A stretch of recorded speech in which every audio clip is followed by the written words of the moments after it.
Hello and welcome back to the Power Podcast with me, Joe. Also, I am here. And I am also as the third, the Sam. Hello. Yeah, that happened. Anyway, now that the terrible intro is out of the way, let's get on to the main event. We're talking about metal manipulation, aka ferrokinesis, or magnetism, or metal bending, whatever you like to call it. So, this subject sure is a subject, am I right?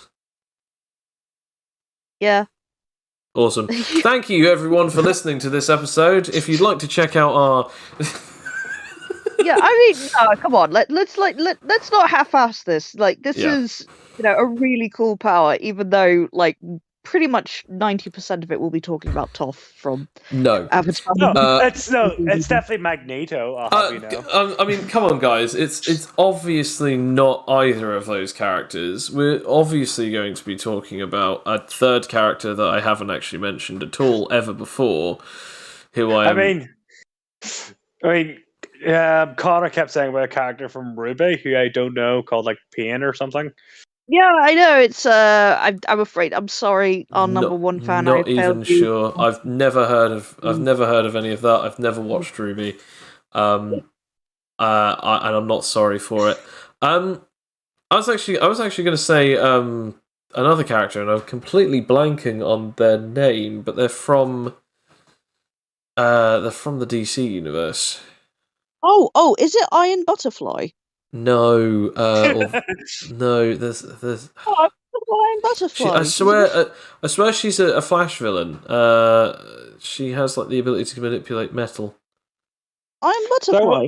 No, she's not called Iron Butterfly.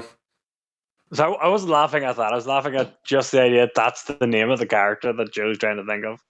No, Iron Butterfly. Anyway, either way, it doesn't really matter too much. We're here to talk about the actual manipulation of metal. Wait, no, we're talking about the power that has the ability to manipulate metal. There we go. So, yes, this one is a bit of a weird one because we kind of have already explained exactly the bare minimum that this power needs to do to manipulate metal.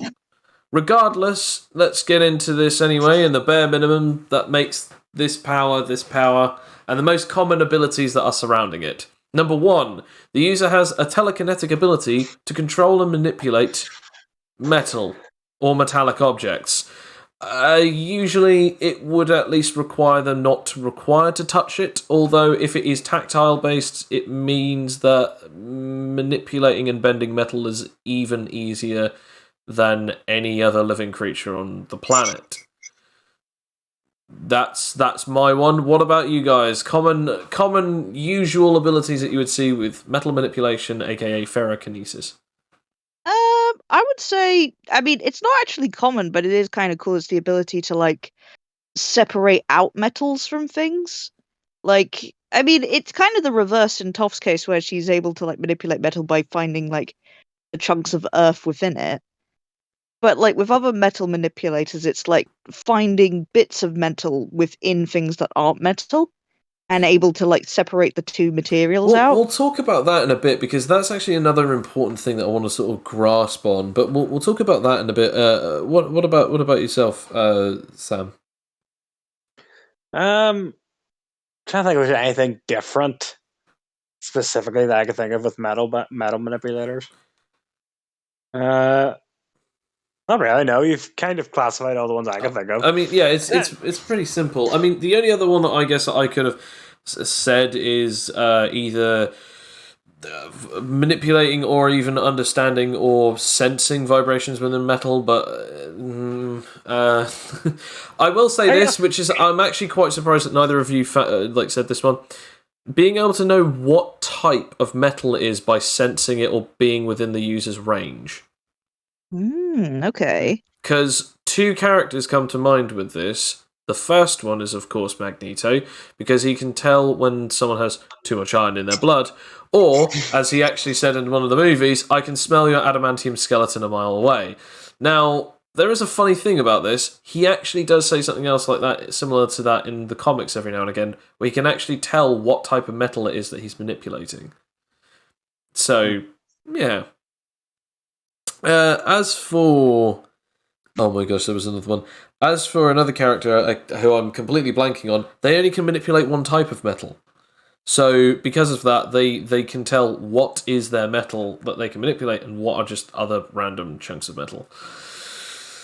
I mean, this one is pretty simple and pretty vague, to be honest, because metal could just be anything. However, ferrokinesis is a little different. Ferrokinesis regards itself to ferromagnetism or ferroelectromagnetism, which is the ferromagnetic field, which is based on Fe, which is iron. Usually it consists of any metals or alloys that has iron in it, so wouldn't necessarily affect nickel or copper. So, non-magnetic materials. However, metal manipulation just literally states anything that is considered a metal, regardless of whether or not it's an alloy or it's a natural ore-based, material, and it doesn't matter about its purity. Some metal manipulators have an issue with purity, meaning that it has to be pure for them to be able to manipulate it. And some have an issue because they need it to be more conductive of heat and electricity for them to be able to bend, manipulate, and meld it. However, Toph is the opposite. She requires a less pure form of metal, as platinum is the purest metal that they have in that universe, and therefore, because of that, is unable to manipulate the earth that is within metal, and eventually enabling them to control and manipulate iron, basic steel. I think at one point a strange metallic-like substance from a rock, like a meteorite.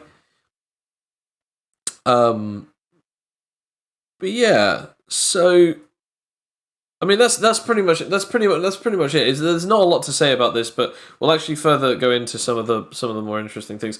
Does anyone have anything else to say about this?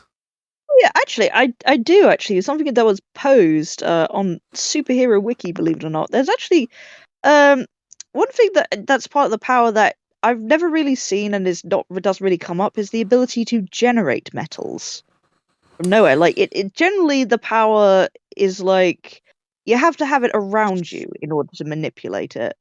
You have to have something to or you can separate it out and make it, but you Yeah. can't generate. It's not like like with water manipulation or like fire manipulation, etc., etc. It's like maybe it's just because it's like metals aren't really naturally occurring and that they don't really think to do that, or it's kind of impossible. But I would just like to see that more. Just like have the ability to generate metals out of seemingly nowhere. Yeah. What about yourself, Sam? Anything to add? I mean, I do quite like that idea, to be honest. Let's see, Jack. Probably the coolest one. Stars. Yes. Yeah. They make elements. Yeah, I think I know where you're going with this. Yeah, do you want more or less the ability to manipulate kind of the elements in space? What? Okay. More or less. I mean, that's more of a range thing, but yeah, I know what you mean. Like meteorites that actually have metal ores within them. Like palladium. Palladium is from space. It was a meteorite that was discovered by William Palladium. And it's a silver. Really? Yeah. Palladium. His name was Palladium? Yeah, his last name was Palladium. William Palladium discovered a meteorite that crashed, and the metal was a silver-like metal called palladium. Well, he discovered it, therefore he got to name it, and he named it after himself, William Palladium. Therefore, the material was called palladium. Actually, what is? I'm actually never mind now. I mean, there might be some stars you could manipulate because some of them elements in there are the heavier metals, aren't they? Yeah, I mean, it also depends because there are star metals, which are basically the concept of like eventually when they die out or when they eventually go and super condense, they turn multiple chunks of rock and so on and so forth into molten slag, and eventually they are purified into certain types of metal. Star metal, they call it. Star metal alloy is a theoretical concept because we don't actually know if there is any out there, but it's supposedly considered to be the densest of all metals because technically, if a planet or even a galactic ring or it's not a galactic ring. Sorry, oh my gosh, what is it called? Solar system or a solar ring was entirely like condensed into a hot molten ball and eventually purified into metal, and that metal eventually found its way onto another planet. Potentially, a chunk the size of a pinhead would actually be heavier than the planet itself. I don't so much mean that. I mean that when stars like superheat, they make elements of a higher level, and those go out of like a higher elemental plane. Like hydrogen stars give off like helium and yeah, whatever the third one is. I can't remember at this moment in time. Fair enough. But like I think there's some stars like must have metals in, like metals that make other higher level metals. So therefore, could you possibly control the metals of a star? The star? Probably not unless if you actually had way more power than actually sort of given credit for. I mean, you'd probably have to be like at least like stellar level, like not even a pun intended here, stellar level of power. You'd have to have enough power to actually either have the ability to manifest powers from the sun despite your distance from it. Well, planet to solar, distance, I guess. But yeah, it would be ridiculous. You'd actually have to have almost a solar system distance. It's ridiculous. You'd have to have a ridiculous range. I mean, or you could just, or if you're just really close to the sun, you could make it a vehicle by flying around with it. Okay, Sam, you and your okay-ish logic. To be honest, I'm just thinking of the X-Men here because they have totally flew in space. I'm not saying Magneto just lifted the suns. I'm not saying that your argument is valid, but I am saying that it is a sound argument. That's the most amount of credit I'll give you. Okay. No, I should say I definitely know for a fact. I don't mean our star, not our sun, because it's not that. It's not. It doesn't give off metals, but like other stars in the further reaches of the universe do.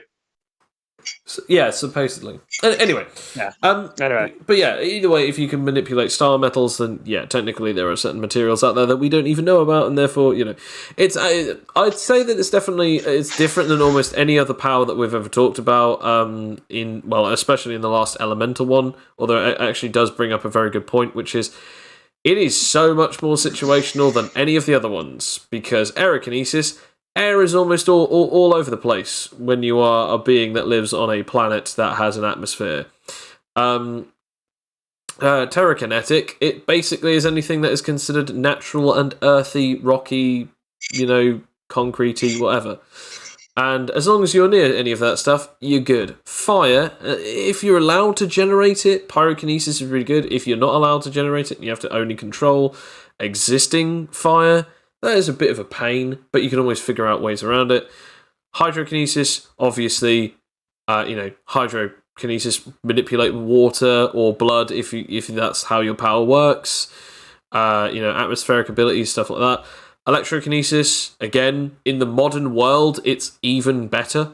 Cryokinesis, any ability to make things hotter or colder is amazing. And then this is, it's good in the modern era. Technically, it also would have been not bad even like 400, maybe 500, even 1,000 years ago. But you've also got to think of it this way. It's only as good, especially against other super beings, it's only as good as the metal that you can get your hands on. Or should I say, metal that you can get within range of.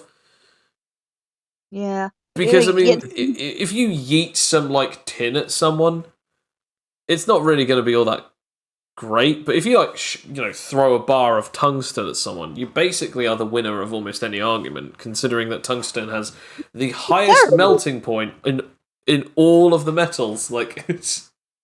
I would say not necessarily, depending on the limits of your powers, because if you were able to sharpen any kind of metal to a razor's edge, then you would still be deadly if you could only manipulate tin. I mean, have you ever been cut by a soup can?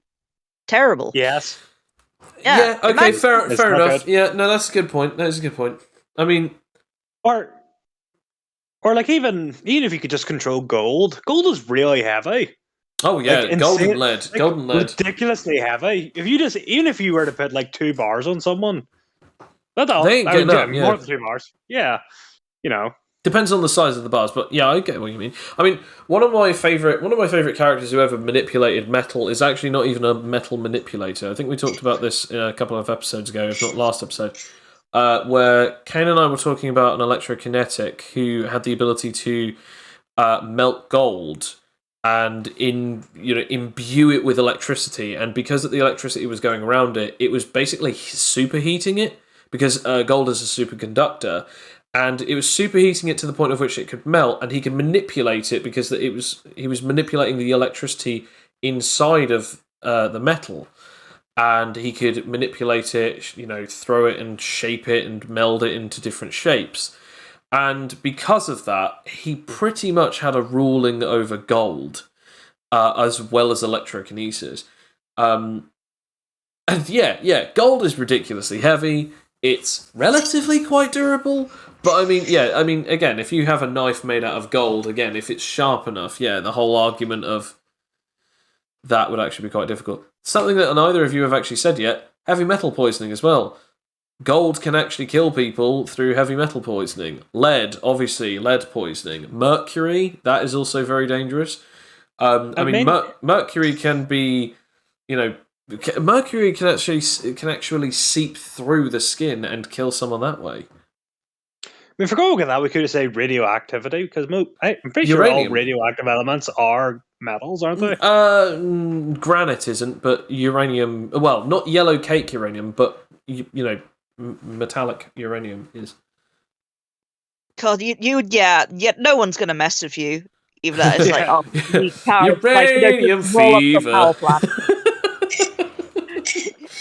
Just rolling up to any power plant, and it's like, all of these like safety precautions and all of like this putting it down deep in the ground, it's like it just starts to lift on its own. The scariest part about this is that technically in almost any single universe that you are in, if you are a character that has the ability of telepathic or telekinetic metal manipulation, you pretty much have won almost any argument. Because again, as we've already said, any elemental-specific manipulators have a better control over that one element than telekinetics do over all. Because their ability is so widespread that they don't have a deep connection to it. Like telekinetics might have the better ability of endosense. They might be able to sense and control any earth that is within their presence. As we said with Magneto and Toph, they can sense what type of metal it is, its purity, its impurity, what specific advantages it may have, even at a certain level of control, like being able to meld and manipulate it like as if it's being reforged, like in a hot, like a hot smelter, but it's not, because your power is literally to bend and meld it however you wish in whatever shape you wish. And sometimes telekinetics struggle with that. Whereas with metal manipulation, it's literally their only bread and butter. The two best examples of this is Toph with the space metal is able to make it into all sorts of different shapes and bracelets and necklaces, and Magneto literally takes chunks out of the railroad, and he can turn them into perfectly thin metal wiring and even perfectly like spherical platforms for him to stand on. Like, there is all sorts of different ways that metal manipulators can actually bend and meld their things. And again, I want to point this out. If you think about the tensile strength of steel or iron, like how strong and how heavy it is, have you ever tried to bend an iron bar? Like, I just want to point that out. Like, an iron bar around about the thickness of your own arm. If you imagine that and imagine you trying to bend that, you're probably never going to do it. Whereas, if you had the power to do so, how much strength would that actually be the equivalent of? Like, how much power and force would need to be behind that to bend a lamppost all the way around and make it twist and turn? How much tensile strength would actually be needed for that? Because metal is such a powerful material, it's scary. Basically, you would have the equivalent of being a bit of construction equipment, if not more powerful than it. Yeah. Yeah, it's like even more powerful than constructor, and we all know how many accidents happen with that. You just be sort of, you just be, you would like have the equivalent, I guess, of a super strength user, really, like without even. I mean,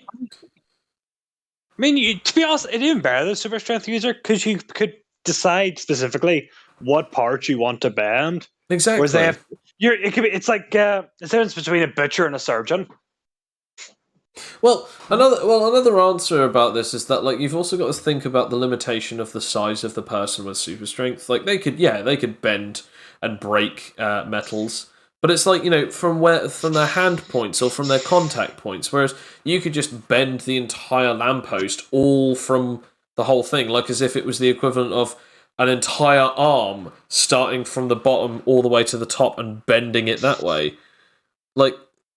Or even the equivalent of like multiple limbs grabbing it all from the same side and bending it round. You can apply as much, surface pressure and surface tension on any object as you must. It's omnidirectional pressure. We're just talking about like the super, like that's just the super strength bit. You become the best thief ever because locks are nothing to you. Oh yeah, you just poke the lock, it's undone, then you just enter the building. No, you don't even have to enter the building though, because what if what you're stealing is made of metal or in a metal container? Exactly, it just flies out of the building. Flies through the wall. I mean, it's not necessarily stealthy, but yeah, I mean, like, I mean, what are you going to say? Like, oh, what are you going to say to the people? Yeah, and my bracelet and my watch like flew out of the window and shattered the glass. Yeah, yeah, sure. Yeah, okay, yeah, we've got a crazy person here. Like, no one's ever going to believe you. No one's ever going to believe you, and it's ridiculous. And even crazier about any of the weird stuff that goes on with this. As I said, the differences in metals can also be completely, ridiculous. Like, again, we were saying about tungsten and gold and mercury. You've also got like stuff like iron, which is rather heavy and durable. You've got gallium, which is a metal that is almost always in a liquid form, but is relatively quite heavy. You've got lead, which is very heavy and very poisonous. You've got. Oh, what is it? I can't remember the name of it now. You've got nickel and copper and bronze, uranium, strontium. What is strontium? I'm forgetting which one that one is. Strontium is, I just know it's Strontium Dog from 3000 AD, but strontium I know is a metal. I can't remember what it does, but I just know it's a metal. Fair enough. But yeah, you've got copper, bronze, titanium. Silver. But oh yeah, and titanium. But the thing is, right, is like, say for instance, a guy with this power walks in, and it's just like, I have. That guy has a bunch of gold in his trophy room. Trophies are now mine to control. You're fighting against a bunch of vampire killers or even vampires, and now you can just throw a bunch of like knives at people, and it's like, aha, he's run out of knives, quick, kill him. And then you just pull all the knives back to you, like in that in that scene during X-Men First Class, where it just like throws the knife and then pulls it back. Like even better. If someone is wearing power armor and they're like, "Yeah, you will never touch," you just rip it off them. You rip all of them off and then put it into one giant power armor ball and then steamroll over them. I wasn't thinking that. I was thinking it was just basically a coffin. You just crush them. Yeah. I like how Sam and I both laughed at the idea of it because we both knew. Mostly because I've seen that joke thing of why the Magneto should never go against the Avengers. It's just crunch. Yeah, Thor's hammer thrown away. Captain America's shield into the distance. Really? A man made of iron? Really? Yeah. Really thought that was going to work. But it is a crazy power. It is scary. I'd actually have to say though, like, It's kind of obvious where we probably all go with this. If I was to do the whole, think of a unique variant of this power, it would just be, control one type of metal. Actually, there is. With me, it would be I do have two. Okay. Let's hear Sam. Let's hear one from Sam. Then we'll go with one with Alex, and then if I can't think of any, we'll go with the second one of Sam's. Okay, well, this is actually from the comics that happened once with Magneto, where he had the power, because he controlled metals, he could rearrange people's brains, because like the structure of their brains, because of the iron in their bloodstreams. I mean, the reason he did it was because they were mind controlled at the time, and he needed to get them out of it. But that was an interesting power. I never actually, but that's quite cool. You should do that more often. Mind control both metal. It sort of reminds me of this one thing that I saw where someone had the ability of like manipulating centrifugal forces. So because he can manipulate centrifugal forces, he could basically create zones where gravity was basically completely messed up. And because of zero gravity, air starts escaping like in a vacuum. It starts escaping throughout all of the little holes and windows and stuff like that. And eventually, it was this thing that some of the it was this thing of what was it? Both of the people who were in this thing really needed to go for a wee because your kidneys think that you have too much blood in zero gravity. It's an interesting thought. That's not how that works. That's not how that works at all. But it was an interesting thought to bring up and an interesting theory if it weren't completely wrong. I mean, it's one of those things that we can't really test if you can manipulate people's blood with. Actually, supposedly they can. You can't manipulate people's blood with magnets, can you? But we know that people in zero gravity don't suddenly need to go to the toilet because their kidneys think that they have too much blood. I mean, who's to say? I've not been in zero gravity. Maybe you do need to take a piss and they're just being very, very good about it. I mean, actually, you know what? Fair enough. They also don't talk about the fact that how much people might throw up during those, journeys. Exactly. What about yours, Alex? Well, I think that you wouldn't be able to I mean, I like the one where you generate metal as well out of nowhere that we brought up earlier. But what if you only had the ability to not manipulate metal, throwing it around, but change its consistency, turning it from molten to hard, in an instant? This is actually something that I have seen before. The ability to choose the temperature of metals. There was a character that I created ages ago for a story, where the character was actually basically the embodiment of the concept of the elements of metals, because it was the concept of basically the embodiment of synthetic materials and natural elements, basically metal. Having the ability to generate, control, and transmute any metal into any other metal, being able to melt it as well as put it back to its original sort of solid state.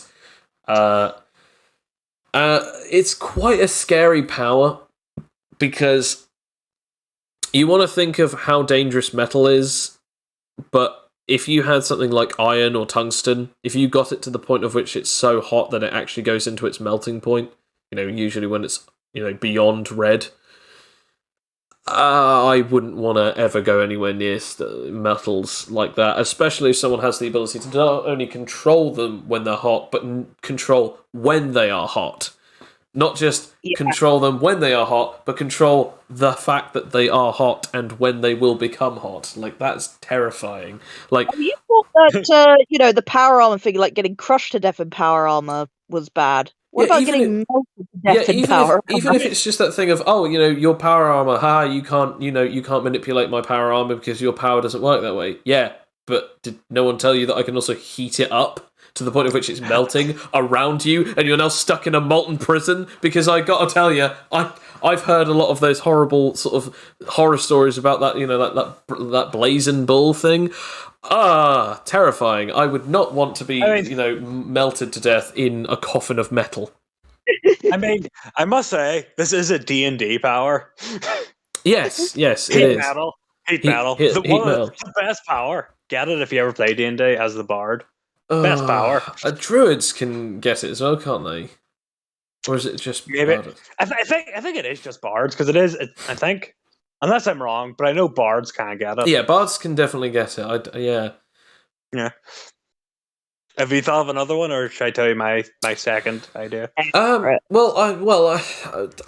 I was just going to say the ability to transmute things, but only from metal into other metals. As I said, the star metal thing was actually a thing that this character could do. It was a theoretical ability where the user could control the density and the durability of his body based on any particular metal. At one point, he even figured out how to manipulate himself like gallium. So basically, he could be metal and sort of start melting like a puddle. But it also meant that he was really good against fights when people would be trying to shoot at him. And it's these are armor-piercing rounds. They can burst through steel and iron. And it's okay. Ooh, I've got an idea. Gallium. And he just melts into a puddle and they can't shoot him. And he starts wrapping around them and suffocating them. But at one point, he actually has it where he just makes his foot, I think it was he makes his foot heavier and heavier, and it's he gets to lead, and it's there's nothing heavier than lead or gold, and then he starts just going, all right, I'm just going to start making the first layer of my skin a certain tenth of the heaviness of star metal or basically neutron star metal, and it just starts burrowing him into the ground. So again, just because of the sheer ridiculousness, if people can understand metals, then obviously, that. So yeah, metal transmutation, or even metal embodiment and metal transmutation physiology is just scary OP. Go on, Sam. What's your other one? Okay, well, this one is actually from a person who doesn't have metal powers, but it does involve metal specifically. From the movie Spider-Man 2, where he can't control metals, but he can make metals come towards him. You know the star he makes? The sun in the palm of his hand thing. Where it pulls all the metal towards him. Towards the star. To the point that the whole city begins to actually fly towards this one docking area, because everywhere is made of metal or has metal in it. Yeah. But imagine a character who could do that and then just stop it. So they're just outside of a town, and they just put their hand up, and then you just see the skyscrapers begin to like trees just lean over. Like if they're in a breeze, just cars flying ass over tea kettle, watches and handbags and phones and pretty much everything that we own now has a bit of metal in it. Coats, zippers, just all flying. Yeah, you're not calling it, but you become the singularity of all metal manipulation. Exactly, you become Magneto. You're Magnet. I remember, to be honest, they also did do that joke in one of those crap spoof movies where Magneto just kept getting hit in the face because he was Magnet. That actually is if he can control it, that actually is a pretty good power. Instead of controlling metals, you control them like magnets. Control metals coming towards you. I mean, it's one of the reasons why I brought up ferromagnetism or ferrokinesis, because again, the ability to only be able to manipulate things that are,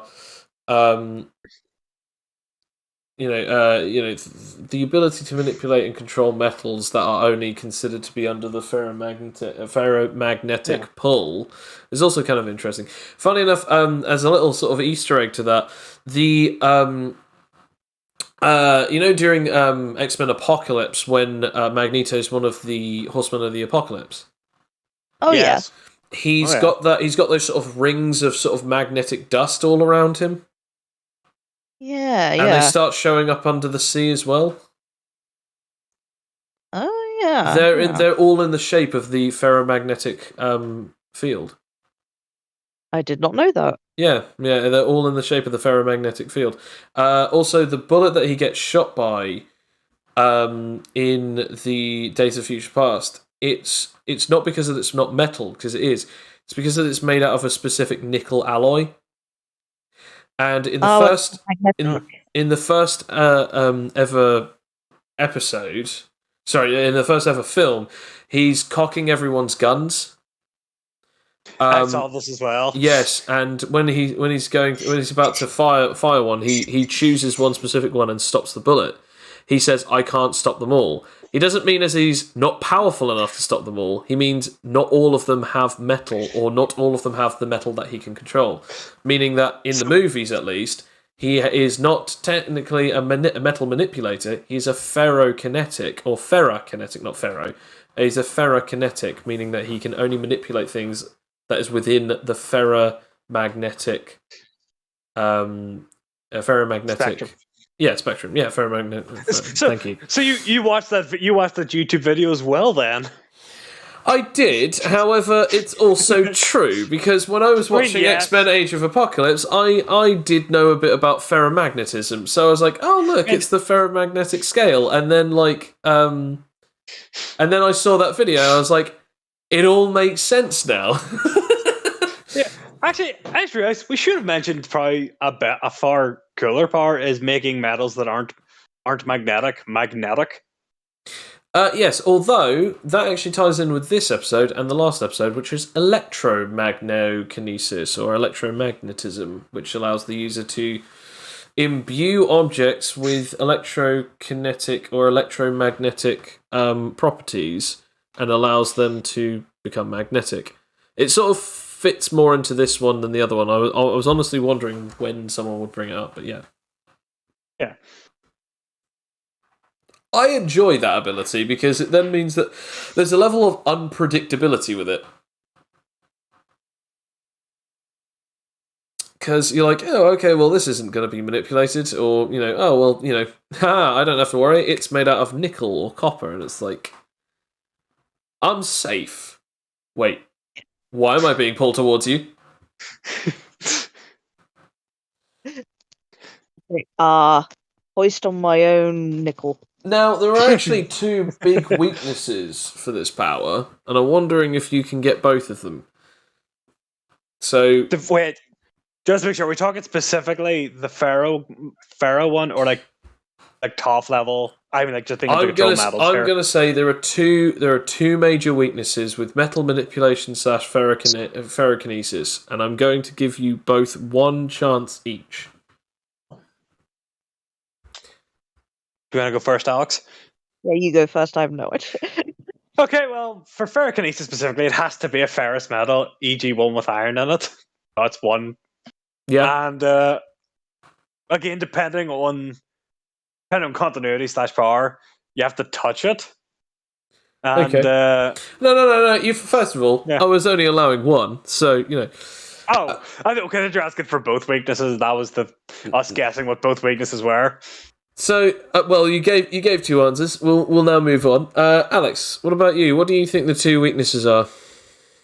Well, then it has to be a metal. Like, it can't be, impure or something, or like something that's just got trace amounts of it. Right. And I think I don't know. The other one, I guess, would be that. I don't know. I mean, they've already named them. I can only name one, really. Yeah, fair enough. Basically, it's anything that is not metal or is not within the actual, magnetic spectrum. Both of you got them right. However, there is a weird, odd gap for both of these, which honestly I find it quite odd. There are two weaknesses. First one is based on purity, which Alex you got. And the second one is based on whether or not the item, despite being made out of metal, even if it is technically supposed to be a magnetic metal or even a metal that could be magnetized, if it is technically protected via enchantment or other forms of mysticism. Like Doctor Doom's armor. Like Doctor Doom's armor, exactly. It's because of the magic surrounding it. In certain iterations, anyway, Magneto cannot manipulate it. I'm sorry. I didn't realize we were bringing the mystic arts into this. Yeah. Well, no. That's why I said. That's why I said a gap in it, not a gap in it, not an actual weakness. Because you both got them right. It's either based on purity or it's based on the specifics of. Well, it's based on, what it's based on. That's the same thing as saying, what's the weakness of hydrokinesis? I can only control water. Correct. You're like your controllability of metal. Yeah. It's based on the controllability of metal, the controllability of your powers, and it's also based on how much of it is actually considered to be the direct connection with the magnetism of it, or the direct connection of the material.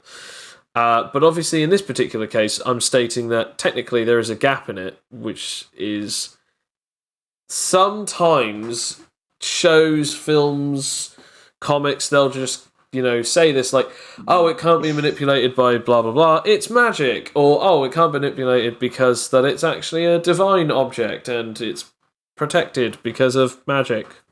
And I'd say to that's a sound argument, but the sound is to me. I hate that. I say, but also magic, and I'm like, not that I'm salty.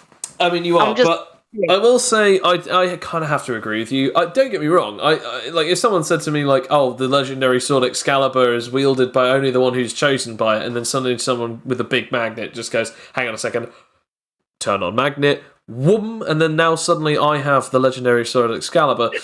I feel like that would be a little bit, crap. I mean, but like, you could do that. I disagree.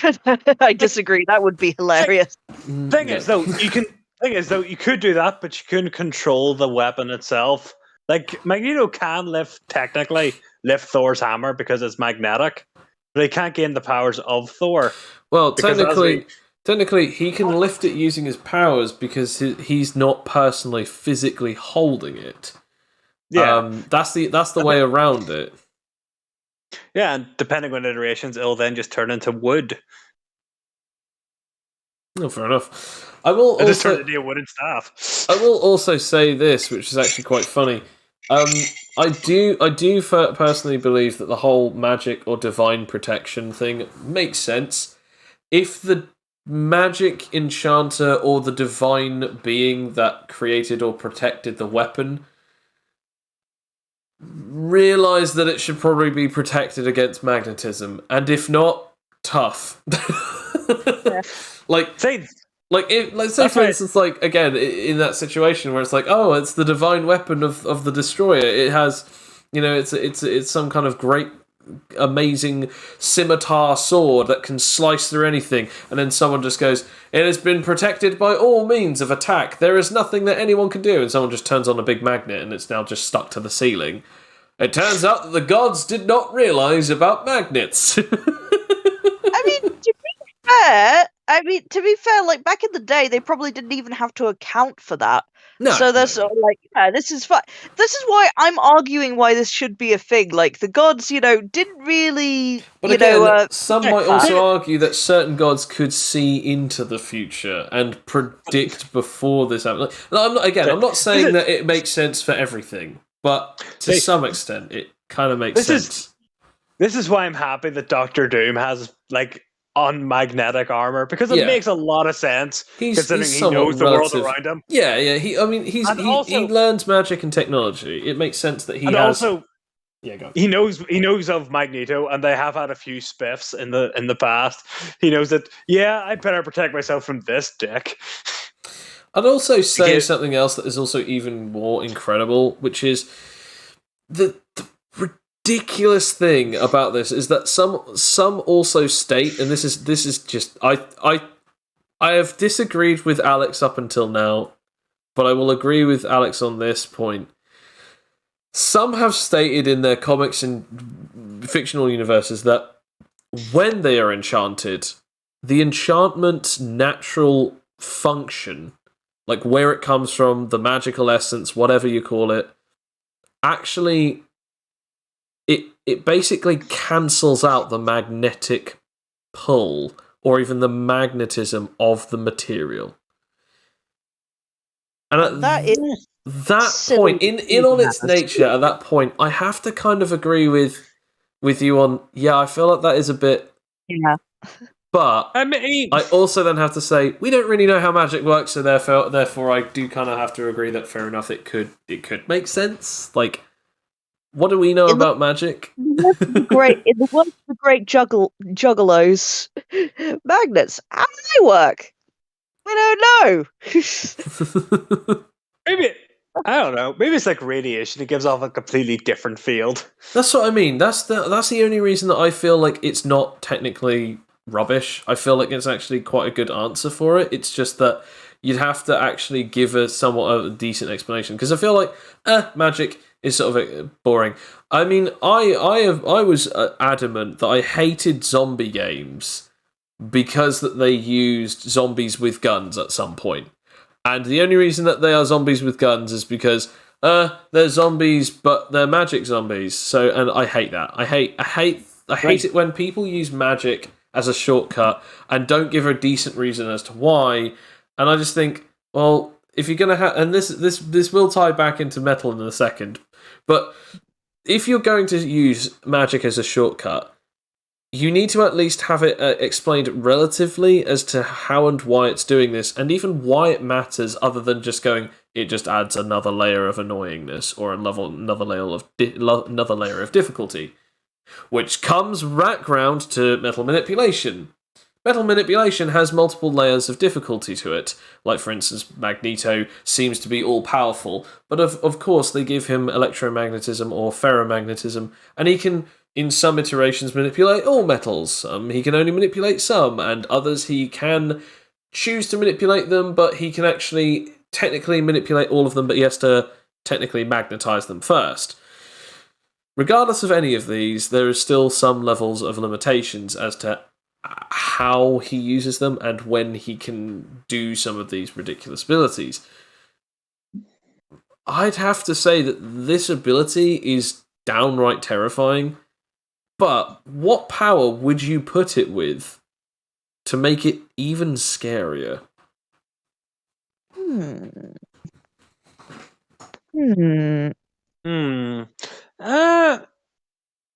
Probably the easiest one would be chemistry manipulation. Let's be fair here, because then you can just make metal and then you can control the metal. Unless you do have the power to make metal out of thin air, which is always a good power, but probably chemistry manipulation would make it far more feasible, no matter what time period you're in or where you are, to have the power to manipulate metal. Okay. I would go a different route, actually. I would go with intangibility if I was making a really chaotic metal manipulator, because I could be like completely, indestructible because, I'm not getting anything through, but I could just literally just create some steel beams to just fall all around me, just entire buildings, crashing down around me, and then having a maelstrom of metal and insanity going on around me, and I'll be just sitting in the middle having a nice little sandwich, just watch it all unfold. You're both wrong. What is it? Do tell. Do tell. I'm gonna do just as I always do. I'm gonna cheat a little bit, but only a little bit. Only a little bit. So. Naturally, of course. I'm the only way that I can win is by changing the rules at the last second. You don't believe in a no-win scenario? I don't know. There is no such thing as a no-win scenario. Not when I hold the pen, Sam. I mean, you're James T. Kirking this scenario, aren't you? Cheating. Rewriting the rules of the game. So,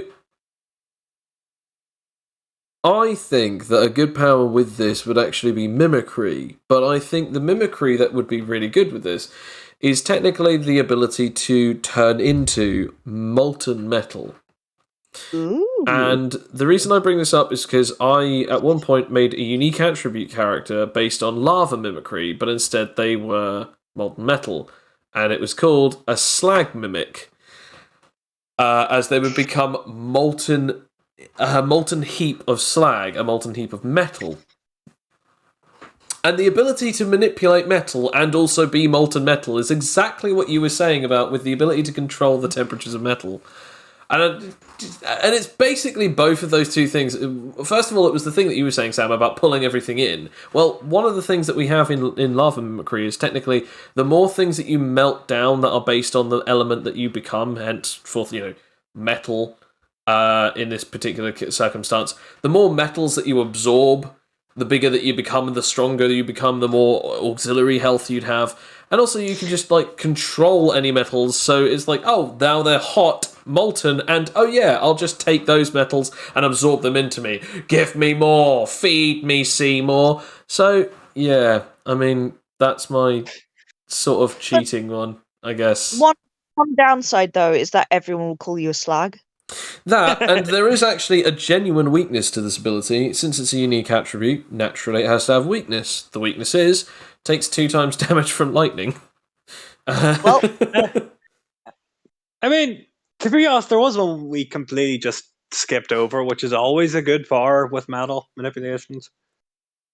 Electrokinesis? Puppet control. What's it? It's puppet control. Oh my gosh, how did I forget that? Yes, effigy animation. Effigy animation. Because then you just have a lot of metal men. The best part is, if you've got someone like Iron Man fighting, you just rip the suit off him, effigy animate it. Yeah, and now you've got Ultron 2.0, except from this time, he listens to you because you the daddy. Yeah. Exactly, and there's just like Jarvis talking, no, stop doing this, I am in control. Then you just Iron Man just doing stuff. Oh, damn it! Control. I honestly have to think that is probably the best one, because that's actually really good.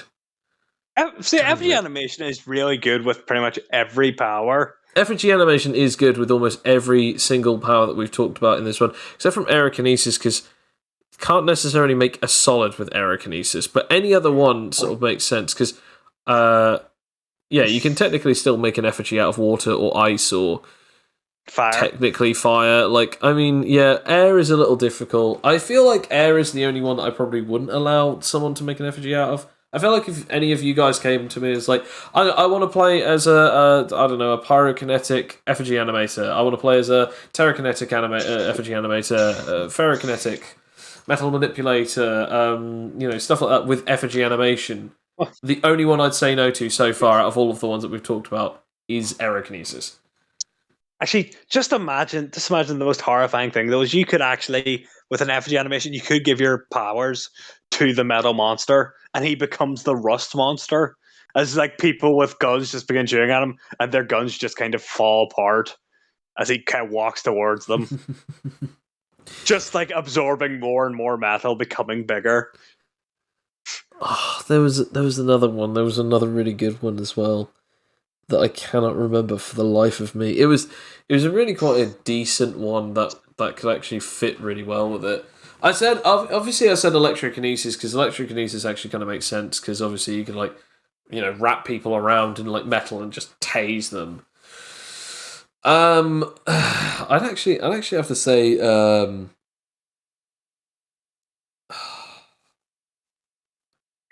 you know what, But you've done it. Sam has done it. I think Sam has done it. Genuinely, I think Sam has. Yeah. Sam has bested me. I'm trying to think if there's any other better ones. The only one I can think of is if you just control radiation, because then you make metals radioactive, and that's no good. I mean, to a certain degree, that could work. I mean, there is one particular one, but I don't know. I don't know if that would necessarily be all that good. Yeah. I guess to a certain degree you could use it with the absorption powers, like absorption regeneration, absorption stockpiling, because obviously, a giant chunk of metal flies to your hand, you grab it, and it now is absorbed so that you can actually have something to snack on. But you've become absorbing man. Yeah, but I was literally about to say, but unless if you actually gain the power from those metals, you're basically just it's nowhere near as cool as Hang on a second, guys. There we go. Iron guy, you are now a golem of iron. Come to life, fight for me, and then I'm just going to sit here whilst literal Iron Man fights. Army of Iron people, I think, has to take the win for this one. Yeah. It's a shame because I don't know how else to end this episode other than it's Army of Iron people. I mean, if you want the Army of Iron people, you could just do telekinesis. No, telepathy and metal manipulations. So you can just make people so you can make people have all the best armor and you can manipulate their minds. Yeah, but I mean, I to be fair, if someone said that, but you could, but also the argument with the telepathy one is you could also just have cloning, just make loads of clones, cover them within the armor, and then you don't even have to do the mind control thing, I mean, yeah, cloning's also good. Effigy animation makes a lot more sense because if people still knock the effigies down, because they have a certain amount of effigy health or durability. But they can't break the durability. It's like, oh no, reanimates, and then you still got it that they can still fight. Yeah, you could make Metallo that way. Just have a Metal Man Animite beam in the chest. Technically, yeah, I guess so. But instead of powered by Kryptonite, powered by Animite. I mean, obviously obviously there's another one which is again you could go boring, which is Power Catalyst. Storing people's powers up, say for instance, manipulating some discs of iron, slicing through people, then blood transfusing them on the fly. But again, as I said, it's kind of a boring one. As I said, pretty much nothing beats the effigy animation one, to be honest, for this one. Yeah. But yeah, either way, this was the episode of Metal Manipulation / Ferrokinesis. If you enjoyed this one, definitely like and subscribe to #AnimiteTales. And obviously, tweet me or follow me on Twitter @AnimiteTales. We also have @Obscuracom. But you don't want to check their stuff out. You want to check my stuff out. I don't want to see. I don't want to know from you. I don't want to see you. Got enough followers from you. But of course, if you want to have a look at any of our videos, we do more of these podcasts every single week. And of course, we do our fortnightly games known as the Crucible of Avarice, where we playtest the development of, the tabletop RPG known as AnimiteTales. Stick around for anything else that you want to have a look through, and of course, leave a comment. Did you enjoy this video? Did you learn anything? If you didn't, of course, let us know and tell us how stupid we are, or at least specifically me or Sam, because we are the precious snowflakes that need breaking. I mean, that is true. I have very high self-esteem, which just destroyed right now. And I just basically hate myself enough that I want people to tell me how much I suck. A Dom, frankly. No, I don't really think you need commenters for that. Yeah. Oh Joe, dear. The sub.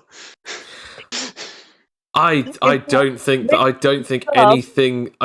anything could be any less true about me said, genuinely. But you should subscribe. Oh, you did it. Oh, nice one. Well, if anyone is interested in obviously paying attention to what we just said there, that is that is the outro. Thank you, and have a wonderful night. Bye. See you in the future. And as always, ciao ciao for now.